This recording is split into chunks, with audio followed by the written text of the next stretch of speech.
Om Namo Bhagavate Vasudevaya.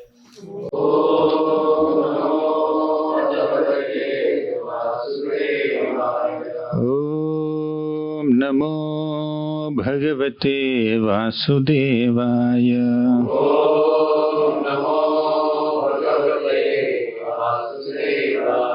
Om Namo Bhagavate Vasudevaya.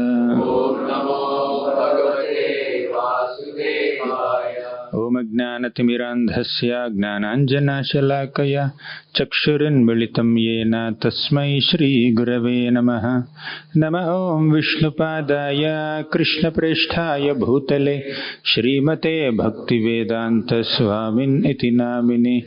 Namaste Saraswati Deve Gauravani Pracharine Nirvishesha Sunyavadi Paschatya Deshatarine. Jai Shri Krishna Chaitanya Prabhu Nityananda Shri Advaita Gadadhara Shri Vasadi Gaura Bhakta Vrinda.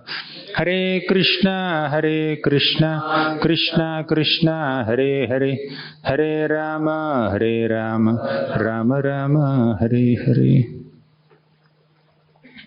Hare Krishna. I offer my humble obeisances to all the devotees assembled here.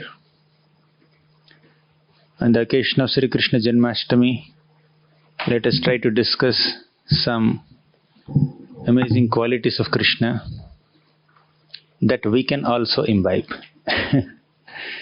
Krishna has so many qualities.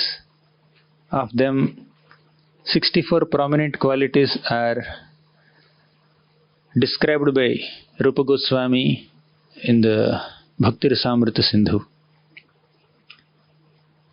And amongst those 64 qualities, the first 50 qualities, even jivas also can imbibe.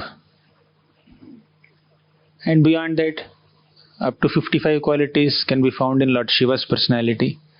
Up to 60 qualities can be found in the personality of Lord Vishnu. And all 64 qualities are found in Krishna's personality. But first 50, even the jivas, living entities, also can imbibe to some degree, not completely. So we will try to discuss some qualities that Krishna has exhibited, which we can also imbibe. How did Krishna manifest that quality, and how can we cultivate, develop that quality is the subject matter for our discussion as a part of our Vaishnava character discussions. Affection. First quality, A for affection. We'll see A, B, C, D, E, F, G, H of Krishna. A for affection. So Krishna is very affectionate towards all his devotees. Srimad Bhagavatam and many other scriptures describe Bhakta Vatsalyata of Krishna as one of the most attractive qualities in his personality. Bhakta Vatsalyata. Bhaktebhyo Bhakta Vatsalaha. So, Krishna is very affectionate towards his devotees. Suniti Mata said, Tvameva Vatsashraya Bhritya Vatsalam Mumukshubhirmrugya Padabja Padhatim Ananya Bhave Nija Dharma Bhavite Manasya Vasthapya Bhajasva Purusham. Tvameva Vatsa Ashraya Bhritya Vatsalam. This glorious mother Suniti is speaking to her son Dhruva, saying that, my dear child, I am just one mother. I can give you the affection of one mother only. But the Supreme Lord Krishna has the combined affection of 10 million mothers put together.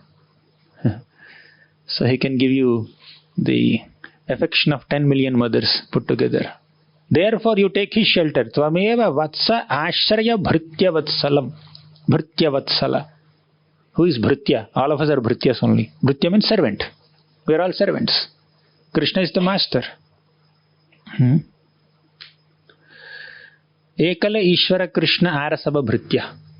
Krishna is the one and only Ishvara, the supreme controller, and we are all Bhrityas. We are all servants of Krishna, isn't it? And Kṛṣṇa is such a master who is very, very affectionate towards all his servants. Bhritya Vatsalam. Bhakta Vatsalam. Kṛṣṇa is very affectionate towards all the bhaktas, all the devotees. He was very affectionate towards the Pandavas. If you see the first canto of Srimad Bhagavatam, that's filled with descriptions of Kṛṣṇa's Bhakta Vatsalyata, Kṛṣṇa's affection. I think some of you must be studying the first canto now. In the 7th chapter of the first canto, Lord Kṛṣṇa shows his affection on the Pandavas, on Draupadi, on Arjuna, on Uttara. When Ashwathama released the Brahmastra to kill the child within the womb of Mother Uttara, Mother Uttara took shelter of Kṛṣṇa. Kṛṣṇa, out of his intense affection, entered her womb and protected her child, Parikshit Maharaj, by counteracting the heat of Brahmastra. Whether it is driving Arjuna's chariot or consoling Draupadi, consoling the Pandavas who lost their sons and other relatives in the battle, consoling Subhadra who lost her son Abhimanyu, consoling Uttara who is about to lose her son Parikshit, consoling Kunti Mata. Kṛṣṇa just displayed intense affection for his devotees. One more example in the first canto is Kṛṣṇa is very affectionate towards Bhishma Dev. Kṛṣṇa displays his affection in such a way that the glories of a devotee are highlighted, are well known, are revealed to everyone. Bhishma was lying on the bed of arrows, and many people misunderstood Bhishma for not protecting Draupadi when she was being disrobed by Dushasan. Also for not taking the side of Pandavas but taking the side of Duryodhan, taking the side of Adharma in the battle of Kurukshetra. Even till date, Bhishma is misunderstood by so many people. But Kṛṣṇa is very affectionate towards Bhishma. He thought, let me reveal the glories of Bhishma to the entire humanity by making him speak Dharma to Dharmaraj, Yudhishthira Maharaj. Yudhishthira was so confused. Yudhishthira was very bewildered. He was thinking, just to enthrone me as the king of Hastinapur, hundreds and thousands of soldiers had to lay down their lives, and it is very inappropriate on my part. So he was very overwhelmed with guilt. So in that context, Kṛṣṇa tried to console him, give him some good advice. Vyasadeva tried to console Yudhishthira Maharaj. Dhaumya tried to console Yudhishthira Maharaj, but everybody failed. Then Kṛṣṇa took Yudhishthira Maharaj and the Pandavas to Bhishma, and Bhishma affectionately consoled him. And that is the affection of Kṛṣṇa towards Bhishma. Let Bhishma be glorified. Let all the Brahmarshis, Rajarshis, Devarshis, Devatas, Brahmanas, let everyone understand the glories of Bhishma. At least in his final moments, his affection. So Kṛṣṇa is extremely affectionate towards all his devotees. And our hope is his affection. Even if the devotees commit some mistakes once in a while, even if they transgress dharma, transgress the codes of morality, etiquette, circumstantially, not deliberately, still Kṛṣṇa continues to be affectionate towards them. Api chetsu duracharo bhajate mamananya bhat sadhureva samantavyah samyak vyavasito hisaha. So Kṛṣṇa is very affectionate towards his devotees even if they do some mistakes. That does not mean devotees deliberately commit mistakes. Or that does not mean devotees take undue advantage of Kṛṣṇa's affection. But it is a fact that Kṛṣṇa is affectionate. Although a father is affectionate towards a mischievous child also, the father would be much happier if the child stops mischief and behaves properly with right discipline, right? So we need to make our Supreme Father happy, not just make him tolerate us. Whatever I do, Kṛṣṇa will tolerate. Kṛṣṇa is affectionate. That's correct. But still, to make him happy, to show our affection towards him, Let's act according to his instructions for us. So how do we imbibe this quality of affection? Snigdha. We need to be affectionate towards our gurus, our teachers, our guides, our mentors. Whoever is inspiring us in devotional service, in the path of bhakti, they deserve our affection. Whoever is taking guidance from you in bhakti, they deserve your affection. And whoever is performing bhakti along with you, they also deserve our affection. So we need to show affection towards seniors, equals and juniors, all of them. Showing affection towards a younger one is natural. And showing affection for an elderly person in a respectful way, in a reverential way, that also is kind of natural. But showing affection towards peers, that also we need to prioritize. So we need to cultivate genuine affection. You see, the first canto of Bhagavatam says, Sutta Goswami, he was glorified by the sages of Naimisharanya. How? We discussed it, right? Sometime back. Snigdha. Snigdha and Somya are the qualities of Sutta Goswami.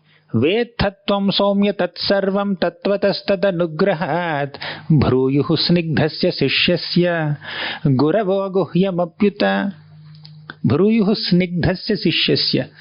Sutta Goswami had deep affection towards all his gurus. Therefore the gurus have revealed all the confidential secrets of scriptures to Sutta Goswami without any reservations. That is because of his affection towards his superiors.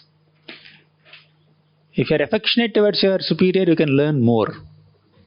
If you only ask questions and gather information, then you will get information. You will get knowledge. But if you are affectionate towards them, you will get more than knowledge. So ultimately, our bhakti process necessitates that we imbibe genuine affection and love for all the devotees around us. Kṛṣṇa is extremely affectionate towards all his devotees. We have seen several examples. His affection is like that of 10 million mothers put together. A mother is naturally affectionate towards all her children, but multiply that mother's affection with 1 CR. 1 CR is just an indication. Maybe it could be crores of crores. That is Kṛṣṇa's affection. Then second quality, A for affection, B for benevolence.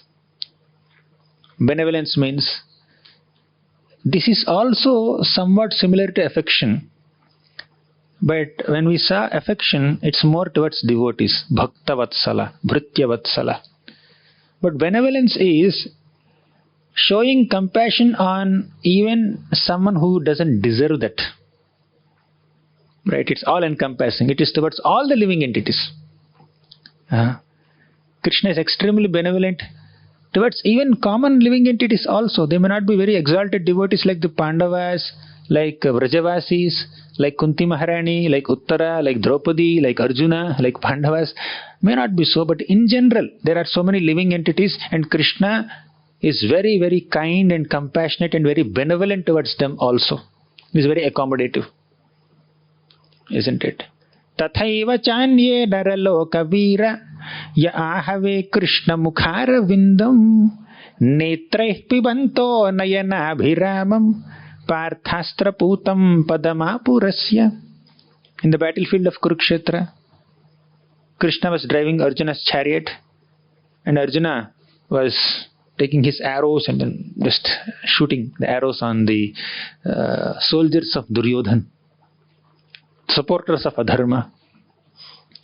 At that time, many people were having this opportunity to die in the hands of Arjuna while seeing Kṛṣṇa.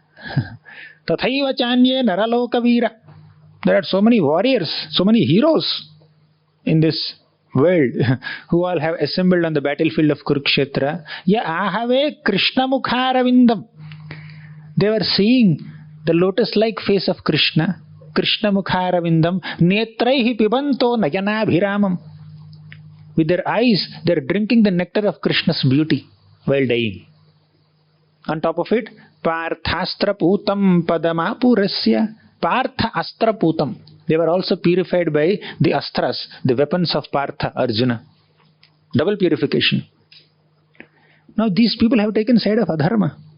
They are fighting against the Pandavas.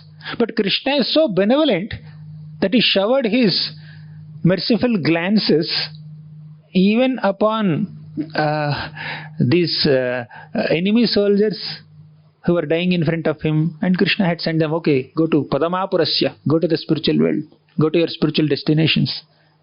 Who can be more benevolent than Krishna? Kam vadayalum sharanam vrajema. You know that shloka? Uddhava speaks.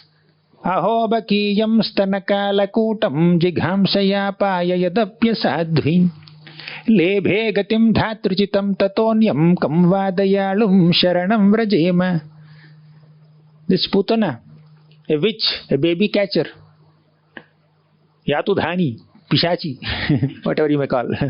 So she came in the disguise of a motherly woman, a beautiful, trustworthy woman, and wanted to kill baby Krishna, who was hardly 6 days old, by giving him poisonous milk. But Krishna has given her the position of a motherly nurse in the spiritual world. Who can be more benevolent than Krishna? Affection is meant for devotees, but benevolence is for living entities in general and even for demons also. Krishna is extremely compassionate, extremely benevolent that he can deliver even demons. So, Srimad Bhagavatam is filled with examples where Krishna killed so many demoniac people and compassionately delivered them. In the 3rd canto of Bhagavatam, Kapildev was describing the beautiful form of Krishna. There, he describes the benevolence of Krishna in one of the shlokas. He says, Krishna's glances are filled with abundant grace. Krishna smiles also. Hasam hare ravanata khila lokativra shokashra sagara visoshana matyudaram. Ati udaram means extremely benevolent. You know the shloka? 3rd canto, senior batch may know. Hasam hare ravanata khila lokativra shokashra sagara visoshana matyudaram. Sammohanaya rachitam nijamaya yasya bhrumandalam munikrite makaradhvajasya. Ati udaram, Krishna's glances, Krishna's smiles are extremely benevolent. And the benevolence of Krishna reaches its epitome, limit, when he manifests himself as Sri Chaitanya Mahaprabhu. Namo Mahavadanyaya Krishna Prema Pradayate. Benevolence. Krishna is merciful, Krishna is benevolent. When Krishna descends in Vrindavan is even more benevolent. And when that same Krishna appears as Sri Chaitanya Mahaprabhu, he becomes even more benevolent. That is the benevolence of Krishna. We need to imbibe this quality of Krishna. We can never show affection on someone or benevolence towards someone as much as Krishna does.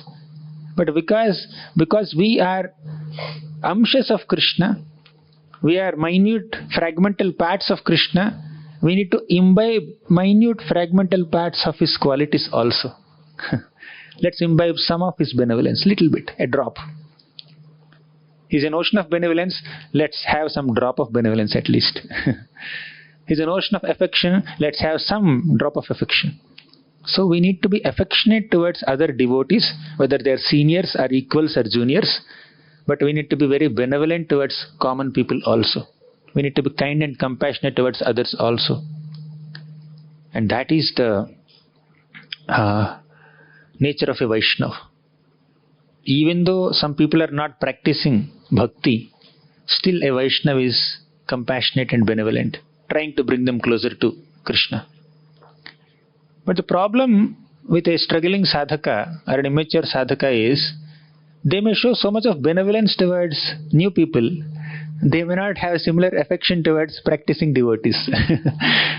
In short, they may compromise on their affectionate relationships and friendships with practicing devotees, but they may show so much of compassion and kindness upon new people That's good, but we need to balance our Vaishnava friendships also. That's why Parikshit Maharaj said, in the first canto of Srimad Bhagavatam, Parikshit Maharaj says that I want genuine friendships with all the devotees. What was that shloka? Punascha bhuyat bhagavatyanante ratihi prasangascha tadashrayeshu mahatsu yam yam upayami srishtim maitriyastu sarvatra namo dvijebhyah. He wanted affectionate dealings with devotees and also friendship with common people, but in another shloka, Sudama shloka. Sopi vavre achalam bhaktim. This Sudama is not Brahmana Sudama. He is not the classmate of Kṛṣṇa. This Sudama is a florist in Mathura. He says, Sopi vavre chalam bhaktim tasmin eva khilatmani tad bhakteshu sa sauhardam bhuteshu cha dayam param. Tad bhakteshu cha sauhardam. Towards bhakteshu, towards devotees, sauhardam. Affectionate, friendly relations. But bhuteshu cha dayam param. Common living entities, daya, compassion, benevolence. Right? So, these are some qualities of Kṛṣṇa, A and B. Then C, courage. Kṛṣṇa is very courageous. So many demons came to attack Kṛṣṇa, isn't it? Putana, Shakatasur, Trinavarta, Bakasur, Vatsasur, Vyomasur, Arishtasur, Aghasur, Keshi. That is Balram killed. So many such demons came to attack Kṛṣṇa. But Kṛṣṇa confronted with all of them with courage, isn't it? So what are we supposed to do? We should confront with all the demons with courage. How do we imbibe this quality? Please understand, all the demons that Kṛṣṇa killed in Vrindavan represent some anartha, represent some bad quality, right? So just as Kṛṣṇa killed these demons, Kṛṣṇa can kill our bad qualities also, right? Whatever anarthas are there within our hearts also. And one more thing, just as Kṛṣṇa courageously faced all these demons, we need to courageously face all the reversals in our lives, all the dualities in our lives. Where do we get that courage to face reversals and dualities in life? By taking shelter of Kṛṣṇa. Kṛṣṇa have killed so many demons. These reversals in my life, difficulties in my life, tribulations in my life are like demons. The anarthas that I am experiencing, they are like demons within my heart. And all the dualities I am experiencing, success, failure, victory, defeat, happiness, distress, they are like demons. Sometimes they overwhelm us so much. So we need to face all the reversals with courage. We need to face all the difficulties with courage. As Kṛṣṇa said, Matra sparshastu kaunteya sitoshna sukha dukkadaha agamapayino nityastam stitikshasva bharata. This happiness and distress, they come and they go. Learn to tolerate. Face them with courage. Yuddhasva vigatajvaraha. Give up your laziness. Get up. Fight. Tasmatva muttishta yashola bhasva. Oh Arjuna, get up and fight with courage. Don't speak like a coward. Where has this impotency has come in you? How did you become so weak in your heart? Klaibyam masmagamaha partha naitatvayi upapadyate kshudram hridaya dorbalyam tyaktva uttishta parantapa. Tyaktva, get up. Give up. Uttishta, get up. Give up and get up. Give up your cowardice. So, some courage is required to practice bhakti. Prabhupada says that practicing bhakti or taking to the path of Kṛṣṇa consciousness or devotional service is like declaring a war against Maya. When you are fighting with Maya, you definitely need to have some courage, right? Maya presents some temptations and tribulations. If you become weak-hearted and succumb to those temptations, and if you don't have the courage to fight these temptations and then look in a different direction, Maya is saying, come here. Should I come? Maya is hypnotizing us. Ajao, idhar ajao. Come. And you get tempted and we give our courage and then we go and we become little affected by Maya. But instead of that, we should courageously face the temptations. Facing the temptations is not head-on going and banging against them. That's not facing. Facing temptations basically means withdrawing yourself. Having the courage to withdraw yourself like the tortoise withdraws its limbs into the shell. Right? Giving into a temptation doesn't require courage. That requires weakness. But tolerating the temptation and turning our face away from the temptation requires a lot of courage. When Maya wants to test us, Maya may not take away our facilities. Maya can give us facilities. Right? Maya tests us by giving us facilities. When Maya wants to test us, Maya may not defame us. Maya can make us famous. Maya can give us reputation. Maya can give us so many facilities, so many enjoyable commodities. Do we have the courage to say no? Somebody comes with a precious gift. Please accept it. We don't know. Within the package there may be Maya also. Don't doubt genuine devotees who are offering you something with affection. But I'm telling, sometimes some temptations also can come in the form of facilities. Those who are offering us the facilities may have a genuine intention, may have genuine affection. But sometimes Maya can sit in our minds and make us use the gifts or facilities for sense gratification. We can use them in Krishna's service. If you have the ability to use them in Krishna's service, accept them. But if you don't have the ability to use in Krishna's service, have the courage to say no. Or have the courage to, pass them on. So, courage is not necessarily saying yes always. Sometimes it requires great courage to say no to wealth, to fame, to position, power, post, privileges. Do we have the courage to say no? Or we get tempted, acha opportunity. Right? Also we need to face the dualities, face the reversals in life. Just as Kṛṣṇa courageously faced so many battles, we also need to courageously face. So we discussed 3 qualities of Kṛṣṇa: affection towards all the devotees, B, benevolence towards people in general. See, Kṛṣṇa was so benevolent towards these 20,000 kings who were arrested by Jarasandha, correct? And 16,100 princesses who were kidnapped by Narakasur, who is also called Bhaumasur. So affection is towards one devotee that we have seen, but benevolence towards so many people. All of them may not be very, very exalted devotees. They may be like neophyte devotees or sadhaka devotees or common people or even demons also, but Krishna is benevolent towards them also. He is so compassionate. Then we have seen Krishna's courage in confronting with opposing elements. Similarly, we need to have the courage to say no to Maya and temptations. A, B, C. Then D. D for detachment. Detachment is one of the most important opulences of Krishna. Krishna is Shadaishwarya Purna. He has 6 opulences. One of the opulences is detachment. He has so much, but he is very detached. When you create a building, if somebody destroys that building, you'll feel bad, right? But Krishna is creating this whole universe. Within every universe, there are multiple planetary systems. In our universe, there are 14 planetary systems, like a 14-floor building.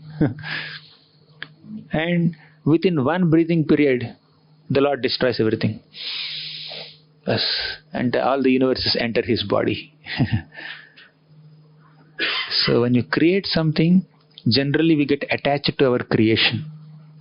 But Krishna creates many things, but is completely detached from His creation. Do you remember any shloka? In the 5th canto of Srimad Bhagavatam, 19th chapter, 12th shloka, if I am not wrong, just to verify. This is prayer by Narada Muni to Naranarayan Rishis. There he says, asakta vivikta sakshini kartasya sargadishayo na badhyate na hanyate deha gatopi daihikaihi drashturna drugyasya gunair vidushyate tasmai namo sakta vivikta sakshini. You remember this shloka, 5th canto, the senior batch? So, here they are saying, Narada Muni says, Kartasya sargadisha yona badhyate. Krishna carries out creation of this universe, but na badhyate, he is never bound by that creation. When we create something, we are attached to that creation. That is the bondage. Attachment is the bondage, the knot, the granthi. But Krishna is not attached to creation. Kartasya sargadisha yona badhyate. Na hanyate dehagatopi daihikaihi. Krishna manifests himself in so many life forms, different avatars. He takes up the form of a tortoise, the form of a hog, or a horse, or Narasimha avatar. He manifests himself in so many forms, especially animal forms. Varaha avatar, Matsya avatar, Kurma avatar. But he doesn't get affected by the intrinsic qualities of those species. Although he appears in the form of a Varaha, a wild boar, still he is so beautiful. Have you seen wild boars so beautiful and attractive? But Krishna is so very attractive. Fishes. As a fish also, Krishna is very attractive. So, nahanyate dehagatopi daihikaihi. Although he manifests himself in so many dehas, so many different forms, he doesn't get affected by the intrinsic qualities of those forms. Drashturna drugyasya gunair vidushyate. Drashtur means he is the drashta. He sees everything. Although Krishna sees everything, he is never affected by what he sees. When we see a very beautiful material object, we get attracted. When we see a ghastly scene, we become scared. But Krishna sees so many things, but he is unaffected. Tasmai namo asakta vivikta sakshini. Namo asakta vivikta sakshini. This is how Narada Muni glorifies Krishna. What does it mean? Unattached, pure witness. Asakta means he is unattached, completely detached. Vivikta sakshini, pure witness. He witnesses everything. He sees everything. But is unaffected by his vision. Just a sakshi, witness. He sees everything, but unaffected by his vision. Detached. Detached from his power, position. Now you see, Krishna is the one who killed whom? Kamsa. Generally, when the king is killed, the killer of the king occupies the throne of the king, isn't it? But did Krishna sit on the throne of Kamsa? He made Ugrasena sit on the throne of Kamsa. Later, Krishna went on this Garuda and he was accompanied by Satyabhama. He went to Pragjyotishapur. He killed Narakasur. After defeating and killing Narakasur, Narakasur's kingdom belongs to whom? Krishna, isn't it? But did Krishna sit on the throne of Narakasur? Throne of Pragjyotishapur? No. He made Narakasur's king the king. And Narakasur's son the king. Although Krishna conquers so many enemies, he is never greedy for their kingdoms. In fact, Krishna never sat on the throne. Krishna is so detached. He was not the king of Mathura. He was not the king of Dwaraka. Entire city of Dwaraka was manifested on the Kushasthali Dvipa by Krishna only, overnight. But Krishna never sat on the throne of Dwaraka. We call him Dwarakadhish in principle. But he never ruled Dwaraka. Ugrasena Maharaj only ruled Dwaraka. He never ruled Mathura. We call him Mathuradish. But Ugrasena Maharaj only ruled Mathura also. He is the one who assisted Pandavas in 100 different ways to win the battlefield, battle of Kurukshetra. But did he sit on the throne of Hastinapur? No. He made Yudhishthira Maharaj to sit on the throne of Hastinapur. Krishna is so detached. We also need to imbibe this quality of detachment. You may have so much, but please understand, everything belongs to Krishna. Nothing belongs to me. Whatever we have, whatever we are, is only by Krishna's grace. So, it is our responsibility, it is our duty to engage whatever we have in Krishna's service. Whatever power we have, we should engage in Krishna's service. Whatever position we have, we need to utilize that in Krishna's service. And be detached. Be responsible, but be detached. Bhagavatam teaches us repeatedly this wonderful combination of detachment and responsibility, which we have discussed in our previous classes also. In the name of responsibility, people become very attached. In the name of detachment, people become so irresponsible. But what Krishna is teaching us is, be responsible, but be detached also. He took the responsibility of maintaining the kingdom. He took the responsibility of protecting Mathura kingdom from the attacks of Jarasandha, from the attacks of Kalayavana, from the attacks of so many evil kings. But he was detached from the throne. He never sat on the throne.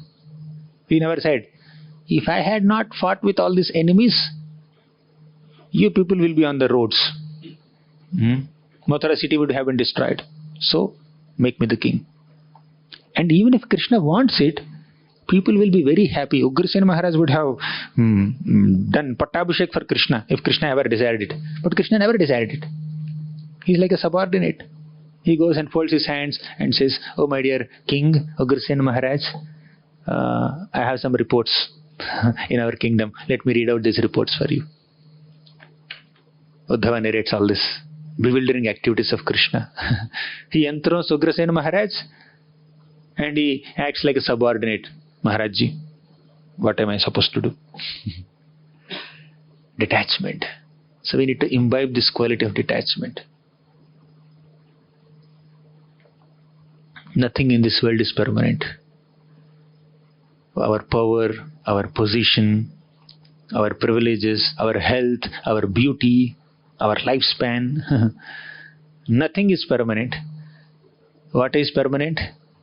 The good intentions that we have, the devotion that we have towards Krishna, the prema that we have cultivated for Krishna's lotus feet, that is a permanent asset for us that comes with us even to the next life or even to the supreme destination if we are qualified to go there. But nothing else comes with us, therefore let us develop detachment. A, B, C, D. E. A for affection, B for benevolence, C for courage, D for detachment, E for empowerment. When somebody has power, they become so attached to that power. In fact, the fourth quality of detachment is sometimes manifested in the fifth quality of empowerment also. Means, when you are detached from power and position, then only you can empower someone to accept that power and position. Otherwise, we want to keep that power and we don't want to empower others. We want to accomplish everything. We want to be seen as the achievers and accomplishers and doers, and we may use other people as our assistants, but we may not empower them to personally perform things. When people don't empower, even qualified people, that could be because of attachment to their own power and position, or that could be because of some insecurity. Mera kya hoga? If I give him everything, what will happen to me? So that kind of insecurity may be there. Krishna is not an insecure leader. Krishna has the ability to empower people. It is Krishna who orchestrated the entire Kurukshetra war, but he just took the role of a chariot driver, right, of Arjuna. He empowered Arjuna to kill all the prominent warriors in the battlefield of Kurukshetra, like Bhishma, Drona, Kṛṣṇa, Jayadrath. He empowered him. Krishna did not kill them. He empowered Bhima to kill Jarasandha. Krishna defeated Jarasandha along with his 23 Akshohinis of armies 17 times, not once or twice. But Krishna did not kill Jarasandha, he empowered Bhima to kill Jarasandha. He gave the opportunity to Bhima to kill Jarasandha, isn't it?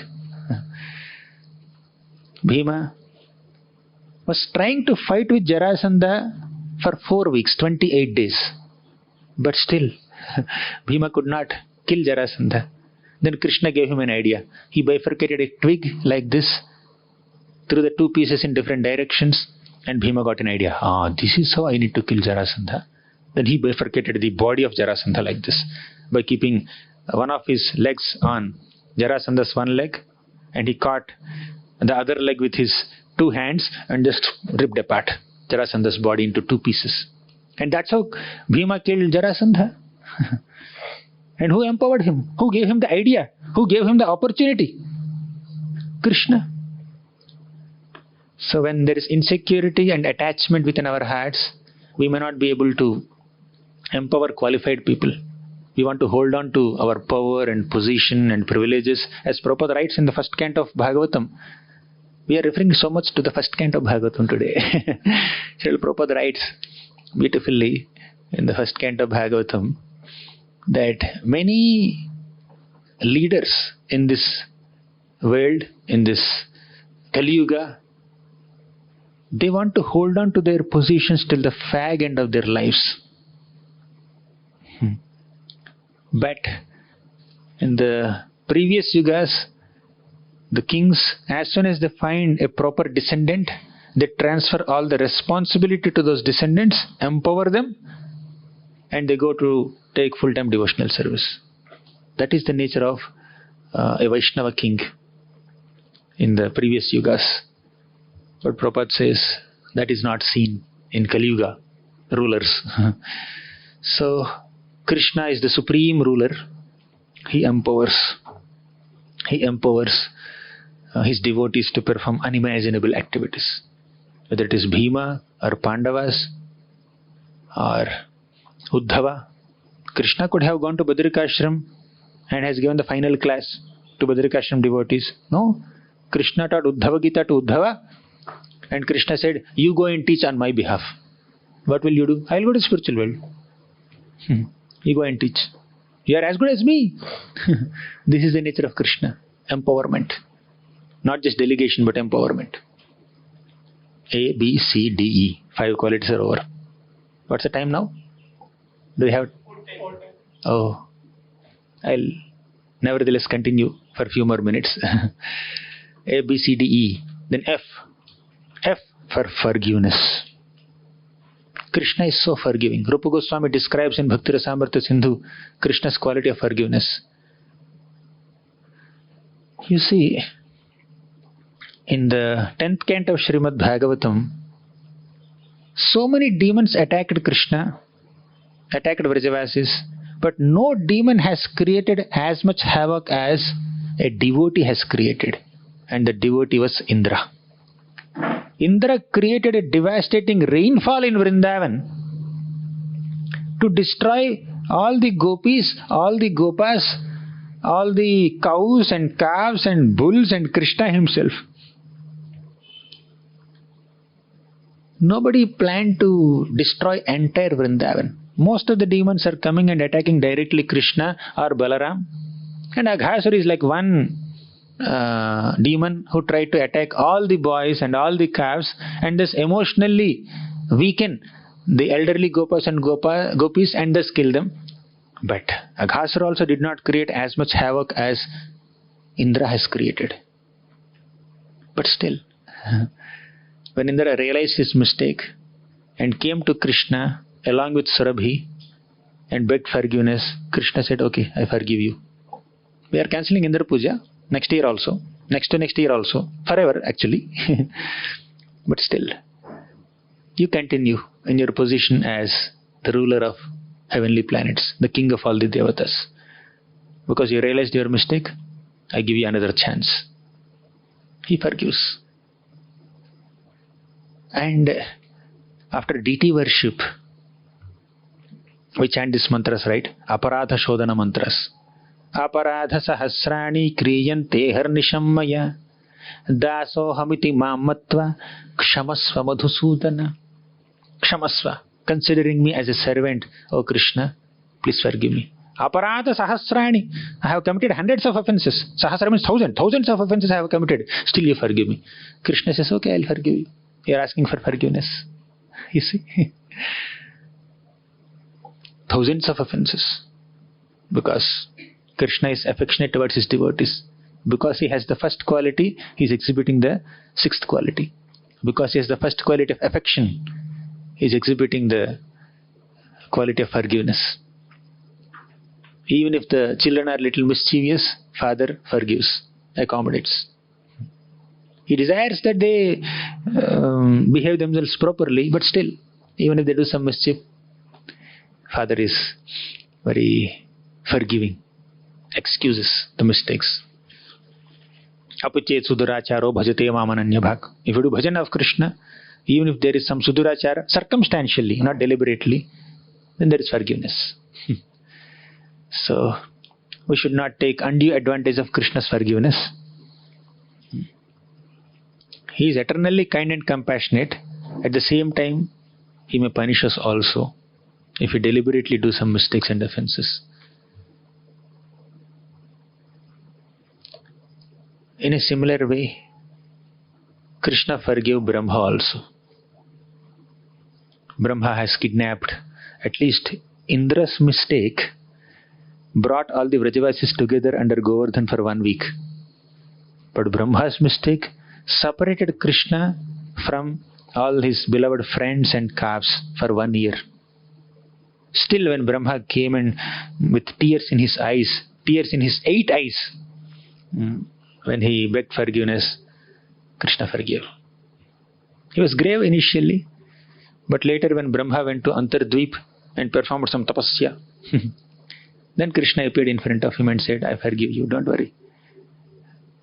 Because you are very proud of your position as the creator of this universe, as Brahma, in the next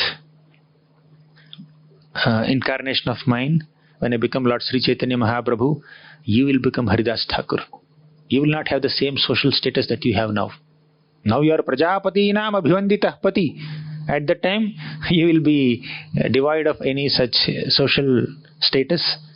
In such a humble state of mind, you will be able to chant the holy names of Krishna. That's how Krishna forgave Brahma. And Krishna also forgave Shishupal. So many times Shishupal criticizes Krishna. Krishna is forgiving, tolerating so much. Finally, when Shishupal crossed his limits, Krishna released Sudarshan Chakra and killed Shishupal. Don't think that Krishna did not forgive him. After killing Shishupal, Krishna only liberated him. Forgiveness is there in the heart, but affection is also there. And a way of expressing that affection is killing him and liberating him. Right? That is what Krishna did. He is always forgiving. Similarly, we also need to imbibe this quality of forgiveness. Kshamaya rochate lakshmi brahmi shauri yatha prabha kshiminamasu bhagavam stushyate haririshvaraha. Vaishnavas and Brahmanas are so effulgent and powerful with the quality of forgiveness. They have the power of forgiveness. Kshamaya rochate lakshmi brahmi shauri yatha prabha kshiminamasu bhagavam stushyate haririshvaraha. Whoever has the ability and bandwidth to forgive others, they will be able to easily please Krishna. Tushyate haririshvaraha. Lord Hari, Ishvara, the supreme controller, Lord Hari, becomes extremely pleased with those people who are endowed with this divine virtue of forgiveness, which is originally there in Krishna. So we need to imbibe this quality of forgiveness. People make some mistakes. Sometimes small mistakes, sometimes big mistakes. Small mistakes we can excuse easily, we can forgive easily. But what about big mistakes? Yes, when people make major mistakes, we may have to take an action. You may give them feedback, you may take a corrective action, you may even punish them. But at heart, there is only forgiveness.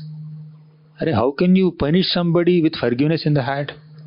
The answer is, when you take an appropriate action to rectify the mentality of the wrongdoer without holding any grudge or envy or hatred or negativity towards that person, then that is forgiveness. That is a facet of forgiveness, isn't it? You are forgiving at heart, but it is required for you to take a necessary action. Therefore, you take an action. At heart, you forgive. But that forgiveness may not manifest as tolerance of their mistakes, may not manifest as approval of their misdeeds. Forgiveness does not mean approving misdeeds. You disapprove externally and take an action also, but internally forgive. Internally don't hold any grudge. Right? That is forgiveness. A, B, C, D, E, F. Then G. G for guess. Huh? That's covered in benevolence. Gratitude. This is one of the foremost qualities of Kṛṣṇa. Gratitude. The last two are the best two. Kṛṣṇa is described as Sarvagna, one who knows everything. You know who describes him like that? Uddhava in the 11th canto of Bhagavatam. Uddhava says, Tasmad bhavantam anavadyamanantaparam sarvagnamishwaramakuntha vikuntha dhishnyam nirvinna dhiraha muhe vrijinabhitapto narayanam narasakham sharanam prapadye. Tasmad bhavantam anavadyam anantaparam sarvagnam. I am not going to explain the full shloka. Wait for your 11th canto classes to get a full explanation of the shloka. But I will focus only on one word of this shloka. Sarvagnam. Sarva means everything. Gna means to be aware of, to be knowledgeable about. Sarvagna means one who knows everything. Sarvagnam. Because Kṛṣṇa is Sarvagna, he is also Kritagna. Sarvagna means one who knows everything. Kritagna means, Krita means that which is done, the work that is done, the favor that is done, the help that is offered, the service that is rendered. That is what Krita is. Kritagna means one who remembers every service that the devotees have done or that people have done. When others have done some favors to us, when others helped us in some way, we need to remember it and reciprocate with it. That is called Kritagnata. Kritagna. Kritagnata means to be aware of and to acknowledge and to reciprocate with all the services that others have done for us. And this quality of Kritagnata or gratitude is originally present in Kṛṣṇa. Because he is Sarvagna, he is aware of everything, he is all-knowing, he knows every single service that we have done. We may forget. We receive help, we receive service from others, we may forget. Or we may render some service to others, others may forget. Common people in this world will forget. Struggling sadhakas in this world may forget. But Kṛṣṇa doesn't forget. And Kṛṣṇa's sincere and exalted devotees don't forget. They're very grateful. Even for the smallest service done by devotees, Kṛṣṇa becomes so grateful. Tulasīdala matrena jalasya chulukena va vikrinite svamatmanam bhaktebhyo bhaktavatsalaha. Tulasīdala matrena. You offer one Tulasidala, one leaf of Tulsi. Kṛṣṇa becomes so grateful. Jalasya chulukena va. Offer some Ganga Jal, little water to Kṛṣṇa, or a flower or a fruit to Kṛṣṇa. Kṛṣṇa becomes so grateful. How grateful Kṛṣṇa becomes? Vikrinite svamatmanam. Kṛṣṇa considers himself sold out to that devotee who offered a leaf and water. He feels that this devotee has given the appropriate payment to purchase me. He has purchased me now. That's how Kṛṣṇa becomes sold out to so many devotees. But interestingly, if one devotee has purchased Kṛṣṇa, and if Kṛṣṇa has become that devotee's property, that does not mean you cannot purchase Kṛṣṇa. When you go to shop, there's only one product available. Somebody comes and buys it, pays the right payment and purchases it. And you go, I want the same product. And the shopkeeper says, sorry, stock is not there. Out of stock. The product is not there. But Kṛṣṇa is not like that. Even if one devotee completely purchases Kṛṣṇa and captivates Kṛṣṇa, captures Kṛṣṇa, controls him and holds him in his heart, other devotees still have the opportunity to still purchase Kṛṣṇa by offering the same tulsi leaf and same Ganga Jal. Right? That's how Kṛṣṇa can become sold out to millions of devotees out of gratitude. The payment is very simple. It's not so expensive. You can purchase Kṛṣṇa for very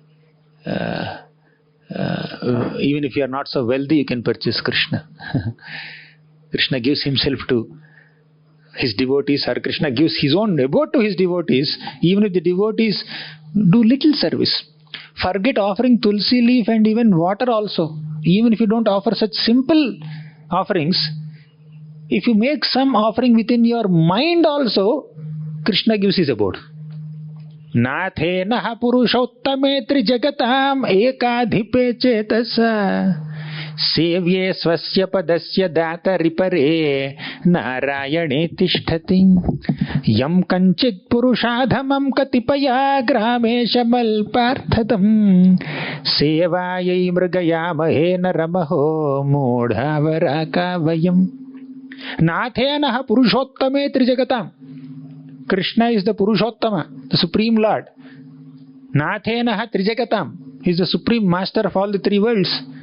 Ekadhipe, he is the one and only proprietor of all the three worlds. Still, Sevye Swasya Padasya Data Ripare. Chetasa Sevye. Even if a devotee renders some service to Kṛṣṇa within his mind. Chetasa Sevye means serving Kṛṣṇa within the mind. How does Kṛṣṇa reciprocate? Swasya padasya dataripare. Swasya padasya means his own abode, Vaikuntha or Goloka, Kṛṣṇa gives them. So, this is the gratitude of Kṛṣṇa. Have you seen the example in Bhakti Rasamrita Sindhu? Rupa Goswami writes, there is a Brahmana in Pratishtanpur. He was offering all expensive offerings to Kṛṣṇa within his mind, in imagination. He offers sweet rice in imagination. But Kṛṣṇa gives him his own abode, Vaikuntha, for that imaginary service. Service in meditation. No ingredients are there. Vasudeva could not celebrate Janmashtami. We are celebrating Janmashtami. Within few hours we are celebrating Janmashtami. We have big pandal there, so many decorations, so much prasadam distribution. But Vasudeva, how did he celebrate Janmashtami? Within his mind he offered cows to Brahmanas. He did not have means to offer charity also, although he was a prince, the father of the Supreme Lord. Right? Although he is the father of Kṛṣṇa, he could not celebrate Kṛṣṇa's birthday. Anyways, even if a devotee renders service to Kṛṣṇa, within the mind, Kṛṣṇa becomes so grateful to such a devotee. Sudama offered begged flat rice, poha. Sudama could not even afford that poha also, but still, his wife went to neighboring Brahmana homes and begged 4 handfuls of poha, flat rice. And Sudama brought that in a torn cloth and offered to Kṛṣṇa, and Kṛṣṇa became so grateful for that. Externally, Kṛṣṇa gave a palace to Sudama, but internally Kṛṣṇa gave Sudama his own heart. Kṛṣṇa was also feeling that, oh, I cannot sufficiently express my gratitude to Sudama. Why? Because he gave me something beyond his capacity. To properly reciprocate with his offering, to sufficiently express my gratitude, I also need to give him something beyond my capacity. But there is nothing beyond my capacity. I have no capacity to go beyond my capacity and offer something, because everything is within my capacity only. Except one thing. What is that? I don't have the capacity to offer gratitude to Sudama. This is how Kṛṣṇa becomes grateful. Draupadi, when she was being disrobed by this evil Dushasan, instigated by evil Duryodhan and wicked Kṛṣṇa, Then Draupadi called out, "Oh Govinda, please come and protect me." Draupadi anxiously chanted the holy name of Govinda, holy name of Kṛṣṇa. Kṛṣṇa became so grateful to Draupadi. Oh, Draupadi called out my name. Kṛṣṇa felt, I am so indebted to Draupadi because she called my name. Even if a devotee calls the name of the Lord feels, I am so indebted to this devotee. But we offend such devotees. That's the problem. Kṛṣṇa is grateful to them. Kṛṣṇa is grateful to the devotees who utter the name of the Lord even once. Draupadi is like that. And Kṛṣṇa came, expressed his gratitude by taking the form of unlimited sari and protecting her dignity, her honor. Although Kṛṣṇa said, "Ye yatha mam prapadyante tams tathaiva bhajamyaham." The way people approach me, in a similar way I will reciprocate with them. But Kṛṣṇa failed to keep this promise in the case of the gopis of Vrindavan. In the case of gopis of Vrindavan, what did Kṛṣṇa say? Naparayeham niravadya samyujam. I have no ability to express my gratitude. I feel so bankrupt in sufficiently expressing my indebtedness to you because you have given up everything. Yama bhajan durjara greha shrinkhalat. You have given up everything. Your womanly shyness, your Vedic customs and rules and regulations, your own social bondings and family relatives, you have given up everything. Pati sudanvayat bhratru bandhava ativilanghyate achyutagataha. Pati, Sutta, Bhratru, Bandhava, all the gopis of Vrindavan have given up everything to come and serve Kṛṣṇa, to please Kṛṣṇa, to be with Kṛṣṇa. Not for their enjoyment, but to give Kṛṣṇa enjoyment. And Kṛṣṇa says, I am so indebted to you, I cannot express my gratitude sufficiently. This is Kṛṣṇa's gratitude. And being fragmental parts of Kṛṣṇa, amshas of Kṛṣṇa, servants of Kṛṣṇa, we also need to imbibe this quality of gratitude. Mother Earth can tolerate the burden of the big mountains and rivers and oceans and elephants in this world, but she cannot tolerate the burden of someone who is ungrateful. An ungrateful person becomes such a heavy burden for Mother Earth. Gratitude is basic, foundational human virtue. And in devotional circles, it becomes even more important. Kṛṣṇa is so grateful. That gratitude we need to imbibe. We need to be grateful to devotees who helped us in bhakti, even slightly. What to speak of those devotees who helped us in our bhakti in a very, very major scale. We need to feel that sense of gratitude and indebtedness. Like Dhruva Maharaj, he was so grateful to his mother, Suniti, for giving him some inspiration to practice bhakti. Even after 36,000 years, when Dhruva Maharaj was going back to Godhead, then he remembered his mother. He does not want to go without his mother. And it's not material attachment. So we have discussed 7 qualities. Now last quality. A, B, C, D, E, F, G is override. H. Most important quality. That is humility. Humility. Kṛṣṇa is so humble. We need to be humble, definitely. No doubt. Trinadapi sunichena tarorapi sahishtuna amanina manadena kirtane sadaharihi. Without this quality of humility, we won't be able to chant the holy names of Kṛṣṇa. Mahaprabhu said. But this humility is originally present in Kṛṣṇa's personality. Kṛṣṇa is so humble at heart. And the detachment we discussed before, that is connected to humility. The gratitude that Kṛṣṇa has is connected to humility. How can you be grateful to somebody? Although you have everything, you know everything, still you are grateful to even little bit that other people offer you. Because that's humility. Humility means to consider oneself not so significant. So Kṛṣṇa is so humble and respectful that When he went to Rajasuya sacrifice, he took up the service of washing the feet of the guests who came to attend that sacrifice. Whenever a Brahmana or a Vaishnava guest comes to Dwaraka, Krishna personally receives those guests and washes their feet. When Sudama came, Krishna sat at the feet of Sudama, made Sudama sit on his personal couch, and he washed the feet of Sudama with tears in his eyes. That is humility of Krishna. Krishna is so humble. He doesn't speak so high about himself. In Bhagavad Gita, he had to speak a few things like Mattaha Parataram Nanyat Kinchit Asti Dhananjaya, Maya Sakta Manaha Partha, Manmana Bhav Madbhakto, Sarvadharman Parityajya, Mamekam Sharanam Vraja, Mam, me. He said few times. That is only to give us reassurance. Krishna is boasting about himself apparently only to boost our faith. Unless Krishna personally, directly, authoritatively establishes his divinity, how will we develop that faith in Krishna?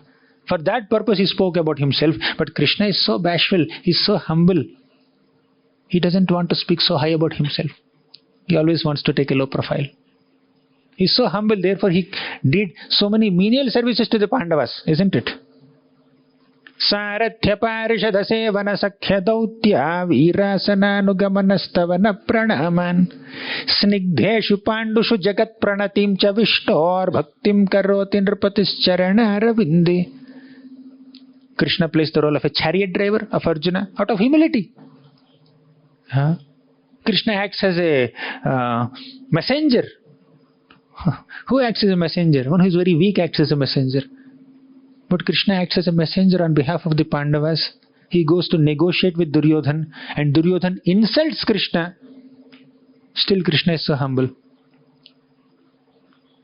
He is ready to tolerate all insults from wicked people while serving his devotees. But sometimes our ego may get hurt.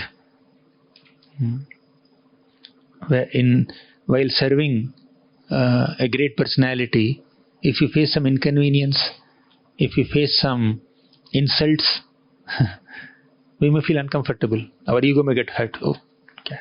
He doesn't understand me. And why did he engage me in this? Sometimes we feel like that. You want an example? Let's go to the 6th canto of Bhagavatam. Yamaraj engaged the Yamadutas to go and arrest Ajamil and bring him to hell. And when Yamadutas tried to arrest Ajamil, what happened? Vishnudutas came. And they broke the ropes, they cut the ropes of Yamadutas and they chased them away. They logically defeated him, and they even said that if you stay here anymore, we'll kill you. Get lost from here. Then all the Yamadutas ran away from there and came to Yamaraj and said, Yamaraj, you have engaged us in this activity and we are defeated in doing this activity. We are insulted. Apman hua hamara. And you could not protect us. What's the point of serving a firefly like you? If you cannot protect your own dependents, your own attendants, your own servants when they are defeated while executing your instructions. Yamaraj, if you can't get that Vishnudutas here and punish them in front of us, we consider that we are serving a powerless firefly here. That's what Yamaduta said to Yamaraj. Why? Because they faced some insult while serving him, while executing his instructions, while working on his behalf. But what about Krishna? He is so humble. He went to negotiate with with Duryodhan on behalf of Pandavas, and there he was insulted. Duryodhan not only verbally insulted Krishna by not accepting the proposal, by speaking very harshly, he even tried to arrest Krishna physically. So much of humiliation to the Supreme Personality of Godhead. He is the proprietor of millions of universes and is going and begging for one little kingdom on behalf of his devotees, and while doing so he is facing so much of insult and humiliation, but he is so humble, he is doing that service because he is affectionate towards the Pandavas. Snigdheshu pandushu jagat pranatim cha vishnor. And we are serving that Krishna. We should be proud of our master Krishna. We should be really happy to get an opportunity to serve such a master, Krishna. He's so humble. He's an abode of all good qualities. Atma ramascha munayo nirgrantha apyurukrami kurvanti ahaitukim bhaktim ittam bhuta guno harihi. Kurvanti ahaitukim bhaktim. Even great Atma Ramas, self-satisfied sages also become so attracted to Krishna. Become ahaituki bhaktas, means unmotivated devotees of Krishna, by being attracted to these divine qualities. Unlimited qualities Krishna has, we discussed only 8 till now. And these 8 also, I just barely touched the surface of these qualities. Each quality can be discussed for a long time. But on this auspicious occasion of Sri Krishna Janmashtami, it's our good fortune, by Prabhupada's blessings, by the blessings of Lord Chaitanya Mahaprabhu and the glorious Parampara, we got this opportunity to know Krishna's qualities, discuss about them and meditate upon them to prepare our consciousness for the upcoming Janmashtami. Sri Krishna Janmashtami Mahamahotsav ki jai, Srila Prabhupada ki jai.